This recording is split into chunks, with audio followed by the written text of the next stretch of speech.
What's up, guys? Duster McDangles back here with another video, and welcome back to the channel. In today's episode, we're going to be getting back into the season preview series. In this episode, we're going to be covering the Pittsburgh Penguins, how they finished last year with team stats, team standings, as well as look at their contracts and talk about them and predict their upcoming season with what we think they are going to do. But if you guys are new to the channel, be sure to hit that subscribe button. It does not cost you guys a single penny or a single cent. It is completely free, and that way you don't miss out on any content throughout the year for this upcoming NHL season. But without further ado, getting into it, the Pittsburgh Penguins last year, kind of a heartbreaking thing. They finally had their streak of consecutive playoff appearances cut short. It was the longest running in North America. They didn't make it last year with a record of 40, 31, and 11 for a total of 91 points. They were just beat out by the Panthers, who obviously made a good run deep to the Stanley Cup final by one single point.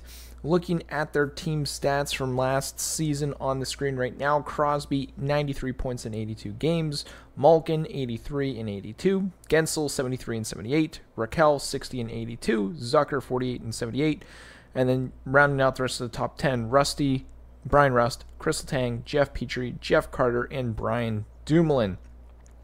So when it came to team stats, I'd say Crosby had a pretty decent year. Malkin had a pretty good year. Gensel obviously had injury for a couple of games, had a solid year. Obviously, he's going to be out for a little bit, as you'll see in just a moment. But I'd say Rust, I'd say for him, down year. He's usually around that 55 point range, but we'll pull up their contracts right now and taking a look at it. As of right now, they are pretty much set on cap space according to Cap Friendly. When it comes to draft capital next year, they only have a second, fourth, fifth, and two seventh round picks for the 2024 draft. And that is because they brought in Erik Karlsson, probably one of the biggest acquisition trades this offseason in the entire NHL.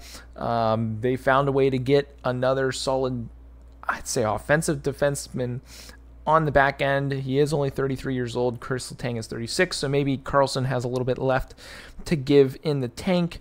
But looking overall at their contracts, and I know I told you guys just a little bit ago, Jake Gensel is out on long-term injured reserve, which his cap hit is $6 million, and it is a contract year for him. So when he does come back, whenever that is, it should be interesting to see how that goes and how contracts are affected, as well as roster configuration. But other players with contract years, Jeff Carter probably coming to the end of his career, 38 years old. He's at $3.125 million. I don't think he's going to be back with the Penguins. Rem Pitlick, who was a part of that three-team trade, they got him over from the Montreal Canadiens, 26 years old, $1.1 million this year. Has a little bit to prove to see if he can earn a deal to keep him on the Pittsburgh Penguins. Alexander Nylander, brother of William Nylander, restricted free agent. He didn't work out in Chicago last year. He was pretty much in Wilkes-Barre Scranton with the affiliate AHL team with the Penguins. He's got a $7.75 deal this year. And on the back end, P.O. Joseph, he has a restricted deal coming up after this season, as well as Ruedel and Ty Smith. So again, more depth defensemen that they would have to figure things out next year. But when it actually comes to their official cap space after this upcoming season, so for next year, projected cap is around about $18 million. So a lot of that's probably going to go to Jake Gensel, and then they'll have to figure out the rest. But Nedeljkovic is also on a contract year. They brought him in. They signed him. He was free agent. Last played in Detroit, and before that Carolina, with that little good stint he had. And looking at the contracts as a whole, obviously you still have Crosby, 2 years left at his $8.7 million deal.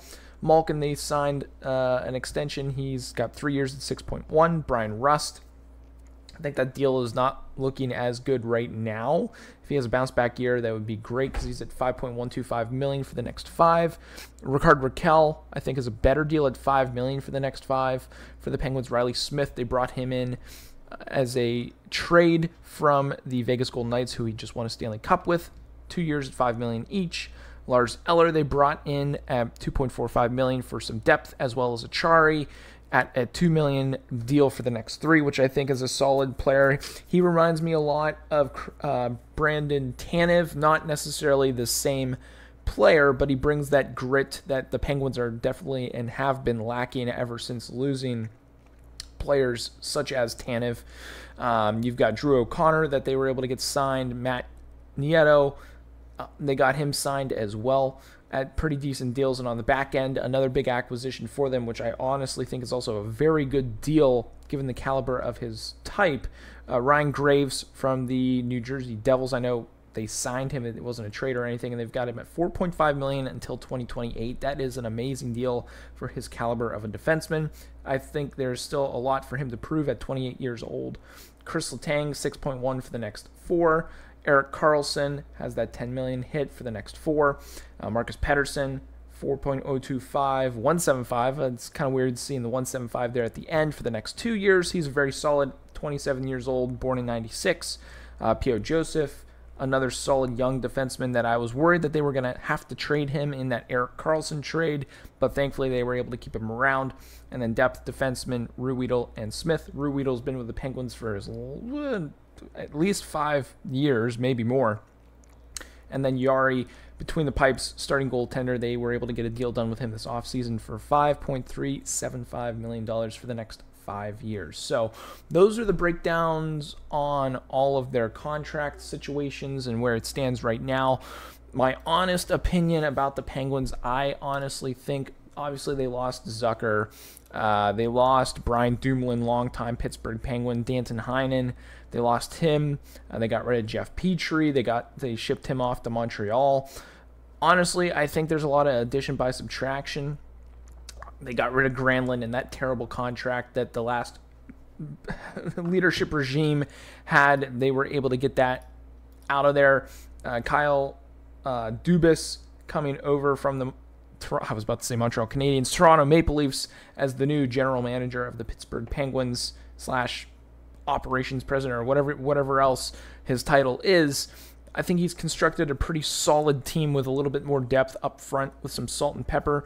Lars Eller, Noel Acciari, Matt Nieto. Hopefully they will be able to chip in. Riley Smith, I think, is a great addition. Now, not having Gensel for the first little bit of the season, I think will definitely hurt with that skill of depth of skill, but they still have Crosby, they still have Malkin, you still have Letang, you've got the addition of Karlsson.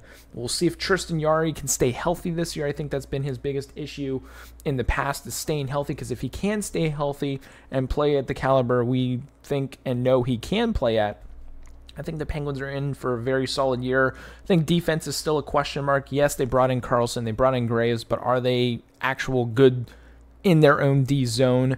Because I'd say the past 2 years, the Penguins have looked very discombobulated when it has come to the D zone and its coverage and manning up and assignments.